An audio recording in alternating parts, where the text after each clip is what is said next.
Boss fires me illegally, ends up paying for it. Hi everyone.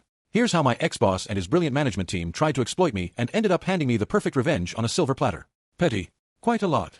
In my country this is rarely done. A few years ago, I, F35, worked as a SEO copywriter and SSM for a well-known Italian company.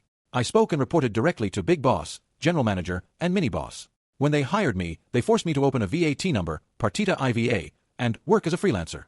In reality, I worked exclusively for them, 8 hours a day, 5 days a week, just like a full-time employee. This is not exactly fair. I told them, they said, not worry, you will find more connections through us. Never occurred. I did my job impeccably, always on time, never missed a deadline, and received plenty of praise from management ANS customers via emails and messages.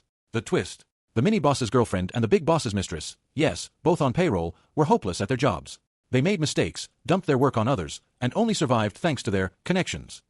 I didn't hide my opinion, especially when their mistakes meant more work for everyone else. After 7 months, out of nowhere, the Mini Boss tells me in person, no written notice, which is illegal, your services are no longer required. I asked to speak with Big Boss too. Request denied. I just smiled and said to Mini Boss, this isn't over. He looked nervous and asked, are you threatening the company?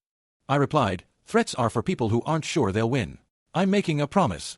It's just a matter of time. With my lawyer, I started legal action for wrongful termination and labor law violations. Here's where it gets delicious. The Big Boss, in his infinite wisdom, replied to my lawyer's official communication with a long, angry email full of insults and personal attacks. Thank you for the extra evidence, genius.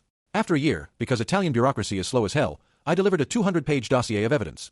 Chats, emails, communications, invoices, photos, everything.